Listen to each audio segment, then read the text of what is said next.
What can healthcare learn from Thomas Edison? Stay tuned for Health Politics. Welcome to Health Politics with Dr. Mike Magee, a weekly program exploring important trends in health. In the lead up to the 2008 election, Americans are once again signaling broad dissatisfaction with their existing healthcare system. Its inefficiency, high variability, poor safety record, cost, uneven access, and focus on intervention over prevention. Having been down this road before, many expect this current interest will gradually disappear as it has built up pre-election and evaporated post-election in the past. But if you look at this situation from a different direction, you'll see that we're actually in a very different place than we've been before for three reasons. One, new technology offers options and efficiency and allows virtual connections between networks of people.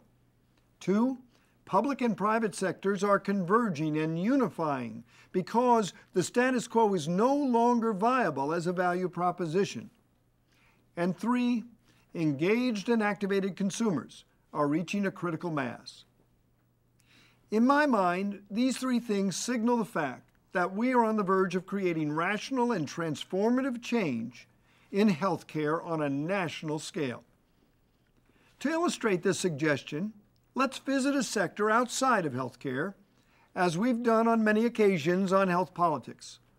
This time, we'll see what we can learn from the lighting industry, which is facing a wave of change similar to what's happening in healthcare.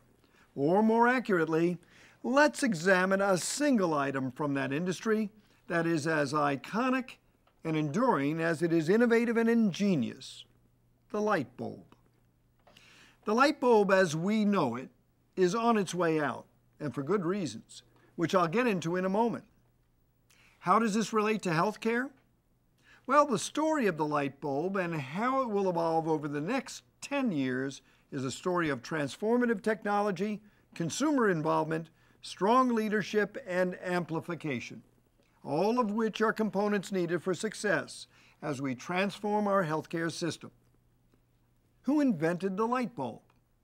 Of course, you'll say Thomas Edison.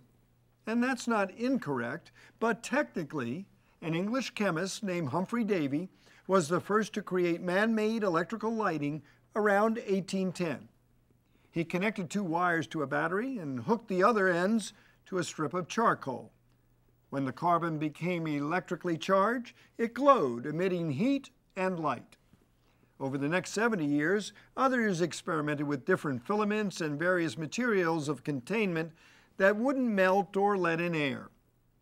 Edison himself, with persistence and rigor, tested more than 6,000 possible filament materials and discarded 3,000 engineering theories on his way to creating a bulb in 1880 that used a bamboo filament and stayed lit for a startling 1,200 hours. Now, some 125 years later, the Edison bulb, known as the incandescent light bulb, is seeing its last days. Why? It's inefficient compared to newer fluorescent versions. As it was put by Kathleen Rogers, president of the Earth Day Network, quote, "The incandescent spends most of its life making heat, not light." Now, if Ms. Rogers were the only one to feel this way, and if a better alternative to our beloved, inexpensive, and highly disposable bulb did not exist, the chance of change would be small indeed. But many do agree with Ms. Rogers, and there is, in fact, a better alternative. First, some facts. We spent roughly $1 billion purchasing 2 billion light bulbs in the U.S. in 2006. That's almost 5 million bulbs purchased each and every day. Of these, 90% were the traditional incandescent bulbs.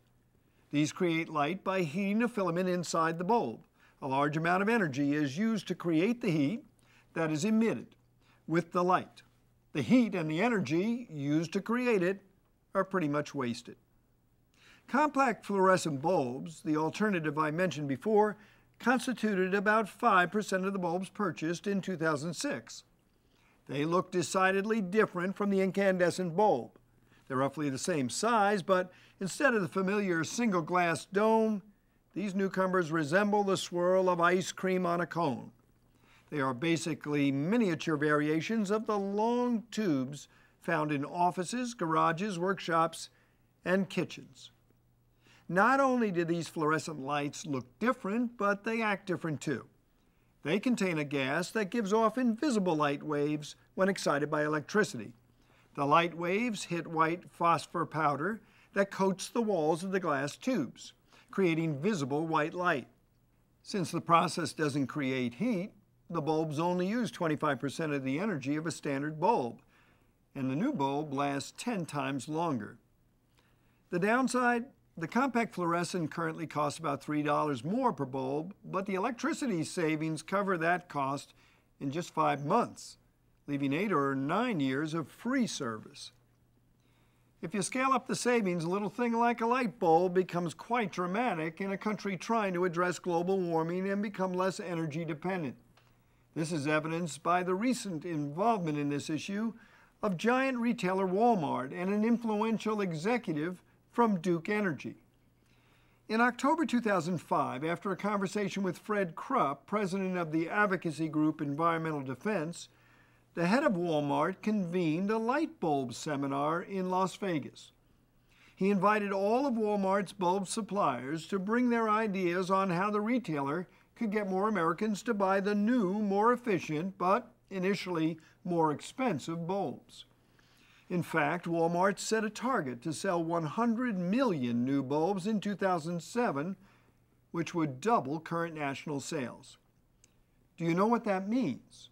If we replaced 100 million incandescent bulbs with compact fluorescents, it would save the U.S. $3 billion in electricity costs.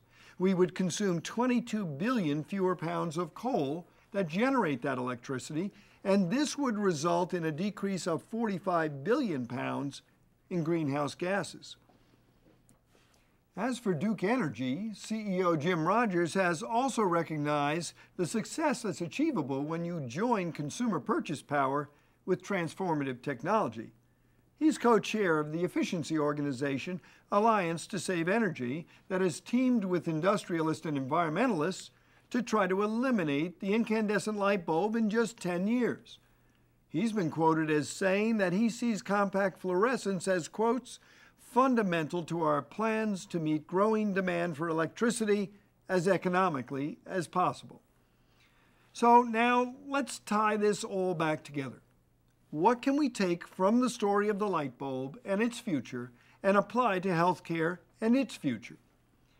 The story of the light bulb involves a high-minded, value-based objective, energy conservation coupled with addressing the dangers of global warming.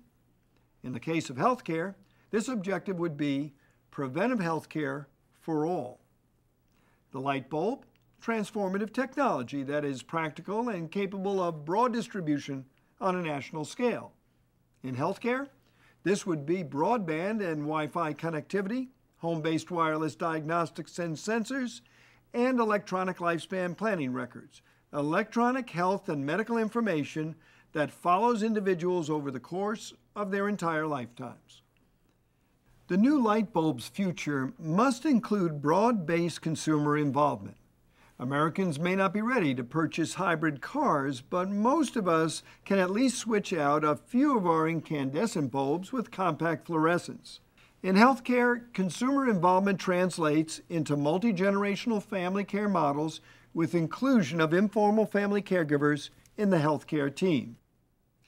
The light bulb has enjoyed coordinated, single-minded, audacious public-private leadership, like Jim Rogers from Duke and executives from Walmart. In healthcare, we're seeing positive leadership from groups like the National Commission for Quality and Long-Term Care, led by Senator Bob Kerrey and Newt Gingrich. There's also the Center for Aging Services Technologies, which links hundreds of technology companies like Intel, Philips, and GE with health organizations from the American Association of Homes and Services for the Aging.